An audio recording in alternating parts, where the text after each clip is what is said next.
7 लोग plane crash होने के बाद अफ्रीका के एक बेहद खौफनाक डेजर्ट में फंस जाते हैं। ये लोग ऐसी जगह फंस चुके होते हैं जहां से जिंदा निकलना लगभग नामुमकिन लगता है। इसकी वजह यह होती है कि उनके चारों तरफ अफ्रीका के वहशी दरिंदे मौजूद होते हैं जो हर पल इन्हें अपना शिकार बनाने के लिए तैयार बैठे होते हैं। कहानी की शुरुआत अफ्रीका के मशहूर कालाहारी डेजर्ट से होती है, जहां हमें डॉक्टर एंड्रयू नजर आता है जो अपनी बीवी के साथ एक क्रिश्चियन मिशनरी के तौर पर काम कर रहा होता है। आज का दिन उसके लिए बहुत भरा होता है क्योंकि एक ऑपरेशन कामयाब नहीं हो पाता और उसका पेशेंट उसके हाथों में दम तोड़ देता है। इस वाकया के बाद एंड्रू अंदर से पूरी तरह टूट जाता है। इसी दौरान वहां एक आदमी आता है जो एंड्रू को खबरदार करता है कि इस एरिया में मिलिटेंट ग्रुप्स पहुंच चुके हैं। वो अमेरिकन को पकड़ रहे हैं और उन्हें एंड्रू के बारे में भी मालूमात मिल चुकी है, जिसका मतलब है कि ये लोग किसी भी वक्त यहाँ आ सकते हैं। एंड्रू फौरन अपनी बीवी के पास जाता है जो वहां के बच्चों को तालीम दे रही होती है। वो उससे कहता है कि हमें फौरन यहाँ से निकलना होगा क्योंकि हमारी जान सीधी खतरे में है। लेकिन एंड्रू की बीवी इस जगह को छोड़ना नहीं चाहती। वो कहती है कि वो यहाँ के लोगों के लिए कुछ करना चाहती है और उन बच्चों को तन्हा नहीं छोड़ सकती। मगर एंड्रू उसे समझाता है कि इस जगह पर रहकर कोई मुस्तकबिल नहीं बन सकता। आखिरकार दोनों यहाँ के लोगों से अलविदा कहते हैं और एयरपोर्ट की तरफ रवाना हो जाते हैं। थोड़ी देर में ये दोनों एक छोटे से एयरपोर्ट पर पहुंच जाते हैं जो बिल्कुल बयाबान के बीच बना होता है। वहाँ एक छोटा सा प्लेन खड़ा होता है। एंड्रू पायलट के पास जाकर कहता है कि वो भी उसके साथ यहाँ से जाना चाहते हैं, लेकिन पायलट मना कर देता है और कहता है कि प्लेन पहले ही ज्यादा पैसेंजर्स से भरा हुआ है। एंड्रू ज्यादा पैसे ऑफर करता है, जिसके बाद पायलट राजी हो जाता है और एंड्रू और उसकी बीवी को साथ ले जाने पर मान जाता है। हालांकि वो शर्त रखता है कि वो अपना सामान साथ नहीं ले जा सकते और बाकी चीजें बाद में भेज दी जाएंगी। एंड्रू मजबूरन इस बात पर राजामंद हो जाता है। अभी तक प्लेन को टेक ऑफ की इजाजत नहीं मिली होती, इसलिए पायलट लोकल ऑफिसर को रिश्वत देता है और आखिरकार उन्हें रवाना होने की परमिशन मिल जाती है। इस प्लेन में कुल 7 लोग होते हैं, जिनमें एंड्रू का एक दोस्त भी होता है जो उसे दूसरे एयरपोर्ट तक छोड़ने के लिए आया होता है। असल में सबका प्लान यही होता है कि दूसरे एयरपोर्ट से फ्लाइट लेकर अपनी अपनी कंट्री वापस चले जाएं। लेकिन जैसे ही प्लेन डेजर्ट के ऊपर से गुजरता है, अंदर अजीब सी हलचल शुरू हो जाती है। सब लोग घबरा जाते हैं। पायलट सबको तसल्ली देता है और कहता है कि घबराने की कोई जरूरत नहीं, ये उसका रोज का काम है। लेकिन अगले ही लम्हे प्लेन के इंजन में आग लग जाती है और जहाज तेजी से जमीन की तरफ गिरने लगता है। कुछ ही देर में प्लेन क्रैश हो जाता है। इस हादसे में एक औरत की जान चली जाती है और उसका शौहर इस सदमे से बिल्कुल टूट जाता है। साथ ही एंड्रू की बीवी का पांव बुरी तरह जख्मी हो जाता है और उसका पांव एक जगह फंस जाता है। पायलट सबको बताता है कि ये इलाका इंतहाई खतरनाक है। दुनिया के सबसे जानलेवा जानवर यहीं रहते हैं। हमें नहीं मालूम कि वो इस वक्त कहाँ हैं, लेकिन उन्हें ये जरूर पता है कि हम सब यहाँ मौजूद हैं। पायलट वार्न करता है कि जैसे ही अंधेरा होगा ये जानवर हम पर हमला कर सकते हैं, इसलिए हमें जितनी जल्दी हो सके यहाँ से निकलना होगा। करीब ही एक गाँव होता है, अगर हम वहाँ तक पहुँच गए तो शायद अपनी जान बचा सकते हैं। मगर एंड्रू यहाँ से नहीं जा सकता क्योंकि उसकी बीवी का पांव इतना जख्मी होता है कि वो चलने के काबिल नहीं होती। अब उनके साथी मजबूरन यहाँ से निकलने का सोचते हैं क्योंकि जैसे ही रात होगी माहौल ठंडा हो जाएगा और खतरनाक जानवर शिकार के लिए बाहर आ जाएंगे। आखिरकार ये लोग सफर शुरू करने का फैसला करते हैं। सबसे पहले वो उस औरत की लाश को जमीन में दफन कर देते हैं ताकि जंगली जानवर उस जिस्म को नोच न सके। एंड्रू अपने साथी से वादा लेता है कि जैसे ही तुम गांव तक पहुंच जाओ हमारे लिए मदद जरूर भेजना, हम यहीं तुम्हारा इंतजार करते रहेंगे। इसके बाद चारों लोग बैठकर फैसला करते हैं कि किस सिमत जाना ज्यादा बेहतर रहेगा। उन्हें बताया जाता है कि गांव यहाँ से तकरीबन 20 किलोमीटर दूर है। एक शख्स कहता है कि हमें साउथ ईस्ट की तरफ चलना चाहिए क्योंकि गांव उधर ही है, लेकिन पायलट इस बात से इख्तिलाफ करता है और कहता है कि गांव साउथ वेस्ट में है। वो ये भी कहता है कि उसके पास बंदूक है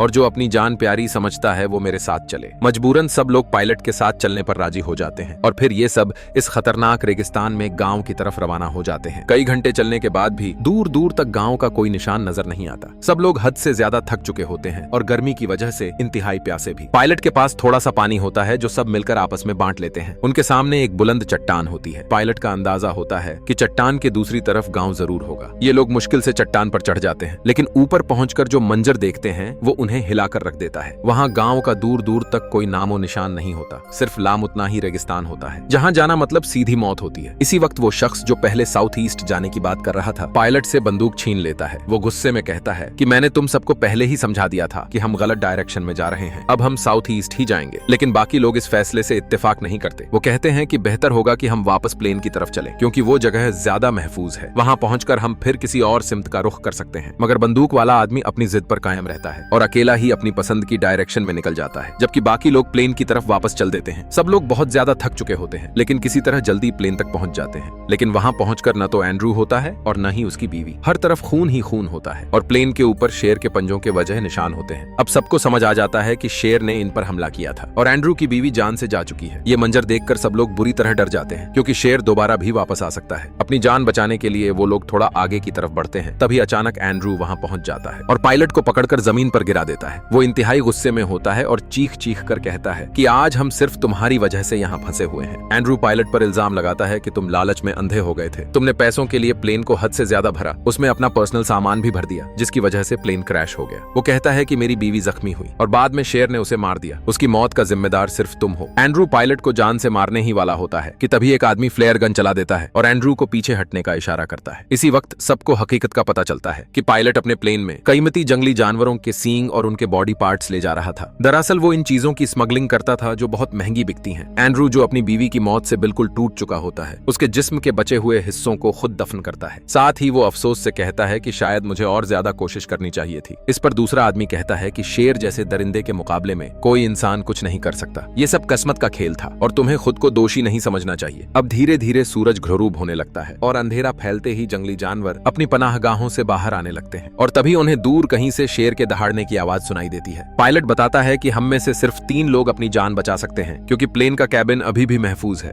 लेकिन उसमें 3 से ज्यादा लोग नहीं आ सकते। यहाँ पर टोटल 4 लोग होते हैं। आखिरकार फैसला होता है कि टॉस किया जाए। जो हार गया उसे रात प्लेन के बाहर रहना होगा। टॉस में एक जवान लड़का हार जाता है। बाकी लोग उसे समझाते हैं कि तुम्हें पूरी रात जागना होगा और आग जलाए रखनी होगी और वहीं बैठे रहना होगा जब तक सुबह नहीं हो जाती। उन्हें समझाया जाता है कि जब तक आग जलती रहेगी कोई भी जंगली जानवर उन पर हमला नहीं करेगा। इसके बाद एंड्रू, पायलट और तीसरा आदमी तीनों के तीनों पायलट के कैबिन के अंदर चले जाते हैं। धीरे धीरे कई घंटे गुजर जाते हैं। अब थोड़ी देर बाद पायलट बाहर निकलकर देखता है कि आग बुझने के करीब है और वो लड़का सो चुका है। पायलट फौरन उसे जगाता है और सख्ती से कहता है कि आग को बुझने मत देना, क्योंकि जैसे ही आग बुझी शेर या कोई और दरिंदा आकर तुम्हें मार देगा। उन्हें पता है कि हम सब यहीं मौजूद हैं और वो हमारे बिल्कुल आसपास घूम रहे हैं। लड़का होश में आ जाता है और आग को फिर से तेज कर देता है और इसके बाद पायलट वापस कैबिन के अंदर चला जाता है। दूसरी तरफ हमें उनके उस साथी को दिखाया जाता है जो अकेला ही गांव की तरफ निकल पड़ा था। उसके पास बंदूक होती है लेकिन चारों तरफ घना अंधेरा होता है। उसे शेरों के दहाड़ने की आवाजें सुनाई दे रही होती हैं। वो डर के मारे अंधेरे में कई दफा गोलियां चलाता है लेकिन इसका कोई फायदा नहीं होता। गोलियों की आवाज एंड्रू और बाकी लोग सुन लेते हैं जो उस वक्त कैबिन के अंदर होते हैं। वो समझ जाते हैं कि उनके साथी को शेरों ने मार दिया है। इसी दौरान बाहर वो लड़का जो आग जलाने पर लगा होता है दोबारा सो जाता है, जिसकी वजह से आग बुझ जाती है। अब डेजर्ट के शेर प्लेन के गिर्द जमा हो जाते हैं और घुर्राना शुरू कर देते हैं। एंड्रू बाहर जाकर लड़के को जगाना चाहता है, इसलिए वो कैबिन का दरवाजा खोल देता है। इसी लम्हे एक शेर अंदर घुसने की कोशिश करता है। बहुत मुश्किल से ये लोग दरवाजा बंद कर पाते हैं, लेकिन तभी उन्हें पता चलता है कि कैबिन के अंदर एक सांप भी मौजूद है जो एंड्रू के साथी को काट लेता है। वो शख्स बुरी तरह जख्मी हो जाता है। एंड्रू, जो प्रोफेशन के हिसाब से डॉक्टर होता है, फौरन उसके पांव को मजबूती से बांध देता है और जहां सांप ने काटा होता है वहां कट लगा देता है। इससे जहर के साथ खून बाहर निकल जाता है और जहर जिस्म में फैल नहीं पाता। इसी तरह ये लोग पूरी रात उस कैबिन के अंदर गुजार देते हैं। सुबह होती है और सब बाहर निकलते हैं। एंड्रू पूरी तरह से टूट चुका होता है। वो हद से ज्यादा थक गया होता है। उसने अपनी बीवी खो दी होती है और अपने साथियों को अपनी आंखों के सामने मरता हुआ देख चुका होता है। इसीलिए वो अब कहीं जाना नहीं चाहता। पायलट उसे समझाता है कि हमें गांव की तरफ निकलना होगा, अब हमें सही रास्ता मालूम हो चुका है, लेकिन एंड्रू साफ मना कर देता है और कहता है कि मैं अब एक कदम भी आगे नहीं बढ़ाऊंगा। वो याद दिलाता है कि रात को जो बाहर रह गया था उसे भी शेरों ने मार दिया। अब सिर्फ 3 लोग ही जिंदा बचे होते हैं और रात होते ही शेर दोबारा शिकार के लिए लौट आएंगे। एंड्रू कहता है कि तुम दोनों यहाँ से चले जाओ, मैं यहीं रहूंगा। इसके बाद पायलट और एंड्रू का साथी आगे बढ़ने लगते हैं। एंड्रू का साथी पहले से जख्मी होता है, इसलिए वो बहुत आहिस्ता आहिस्ता चल रहा होता है। तभी उन्हें सामने से एक गाड़ी आती हुई नजर आती है। गाड़ी देखकर दोनों बहुत खुश हो जाते हैं और कुछ ही देर में गाड़ी उन तक पहुंच जाती है। गाड़ी से जो लोग बाहर निकलते हैं वो वही मिलिटेंट ग्रुप होता है जिनसे बचकर एंड्रू, उसकी बीवी और बाकी अमेरिकन और क्रिश्चियन लोग अफ्रीका छोड़कर जा रहे होते हैं। वो लोग एंड्रू को पहचान लेते हैं और उसे गोली मारकर जमीन पर गिरा देते हैं। एंड्रू का साथी फौरन चीख कर कहता है कि उसे मत मारो, वो एक अच्छा इंसान है। मिलिटेंट्स पूछते हैं कि क्या तुम इसके नौकर हो? वो जवाब देता है कि नहीं, मैं इसके साथ काम करता हूँ। ये हम जैसे लोगों की मदद करता है, हमारा इलाज करता है, ये एक डॉक्टर है। इसके बाद वो प्लेन की तलाशी लेते हैं जहाँ उन्हें बहुत से जंगली जानवरों के सींग मिलते हैं। ये देखकर उनका गुस्सा और बढ़ जाता है। वो एंड्रू के सर पर बंदूक रखकर कहते हैं कि तुम लोग हमारी कंट्री में आकर हमारे वसाइल लूट कर अपनी कंट्री ले जाते हो, अब तुम्हें कोई भी नहीं बचा सकता। तभी पायलट आगे आकर कहता है कि ये सींग एंड्रू के नहीं बल्कि मेरे हैं, ये स्मगलिंग का काम मैं करता हूँ। लेकिन इससे पहले कि वो पायलट को मारते, एंड्रू का साथी जो खुद भी अफ्रीकन होता है उन्हें रोकने की कोशिश करता है और उन्हें समझाने लगता है। उसकी बात सुनकर मिलिटेंट्स और ज्यादा गुस्से में आ जाते हैं और उसी को गोली मार देते हैं। अब वहाँ सिर्फ एंड्रू और पायलट ही बचते हैं, बाकी सब लोग मारे जा चुके होते हैं। मिलिटेंट ग्रुप के 3 लोग होते हैं। उनमें से एक कहता है कि मैं ट्रक लेने जा रहा हूँ ताकि सारा सामान ले जा सकूं, तुम दोनों इन पर नजर रखो। इसके बाद एंड्रू और पायलट वहीं जमीन पर बिठाए जाते हैं। दोनों खामोशी से अपनी किस्मत का इंतजार कर रहे होते हैं। मिलिटेंट ग्रुप के लोग बंदूकें ताने एंड्रू और पायलट के बिल्कुल सामने बैठे होते हैं। अब कई घंटे गुजर जाते हैं और थकान के बाइस दोनों को नींद आ जाती है। इसी दौरान पायलट को एहसास होता होता है कि अब उसके पास बचने का आखिरी मौका है, लेकिन जिंदा रहने के लिए उसे इन दोनों पर हमला करना होगा। वो अचानक एक मिलिटेंट पर टूट पड़ता है और गोली चलाकर उसे मार देता है। इस गोली की आवाज से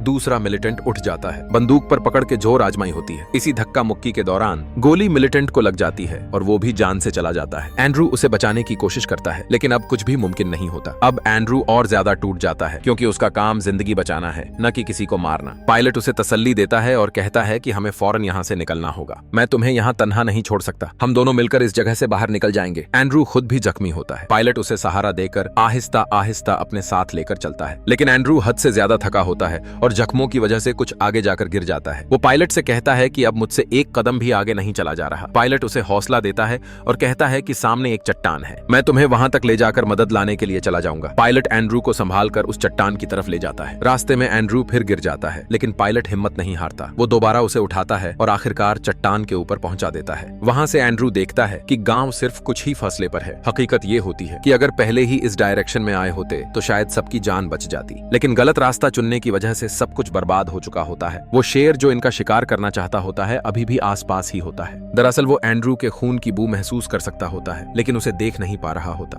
पायलट जानता होता है कि जब तक शेर अपना शिकार नहीं पा लेता वो इस इलाके को नहीं छोड़ता, इसीलिए वो एक बड़ी कुर्बानी का फैसला करता है। वो सोचता है कि अगर मेरी जान जाकर एंड्रू की जिंदगी बच सकती है तो ये सौदा महंगा नहीं। एंड्रू एक अच्छा इंसान है, एक डॉक्टर है और इंसानियत के लिए काम आ सकता है। साथ ही पायलट को यह भी एहसास होता है कि एंड्रू आज सिर्फ उसकी वजह से इस मुसीबत में फंसा है। वो एंड्रू के खून को अपनी बॉडी पर लगा लेता है और कहता है कि मैं शेरों का ध्यान अपनी तरफ ले जाता हूँ, तुम यहाँ से गांव की तरफ निकल जाना। पायलट उस तरफ दौड़ने लगता है जहाँ शेर मौजूद होते हैं। शेर उस पर हमला कर देते हैं और पायलट अपनी जान कुर्बान कर देता है। अब एंड्रू अकेला रह जाता है और धीरे धीरे गांव की तरफ बढ़ने लगता है, लेकिन हद से ज्यादा थकान की वजह से कुछ फासले के बाद वो जमीन पर गिर जाता है। तभी वहां हाइनास आ जाते हैं जो उसे अपना शिकार बनाना चाहते हैं। एंड्रू अपनी पूरी ताकत जमा करके उठता है और उन्हें डराने के लिए उनकी तरफ दौड़ता है, लेकिन हाइनस पीछे हटने के बजाय और ज्यादा उसकी तरफ बढ़ने लगते हैं। इसी वक्त आसमान से तेज बिजली गिरती है, जिसे देखकर हाइनस वहां से भाग जाते हैं। एंड्रू वहीं जमीन पर गिर जाता है और उसी वक्त तेज बारिश शुरू हो जाती है। उसे ऐसा महसूस होता है जैसे उसकी बीवी उसे लेने आ गई हो। वो अपनी बीवी का तस्वुर देखता रहता है और इसी हालत में बेहोश हो जाता है। कुछ देर बाद जब बारिश रुकती है, गांव के दो लोग वहां पहुंचते हैं। वो एंड्रयू को उठाते हैं और अपने साथ गांव ले जाते हैं। इसका मतलब होता है कि एंड्रू की जान बच जाती है, जबकि बाकी तमाम लोग इस खौफनाक सफर में मारे जा चुके होते हैं। इसी के साथ ये शानदार मूवी यहीं खत्म होती है। मिलते हैं अगली वीडियो में। शुक्रिया।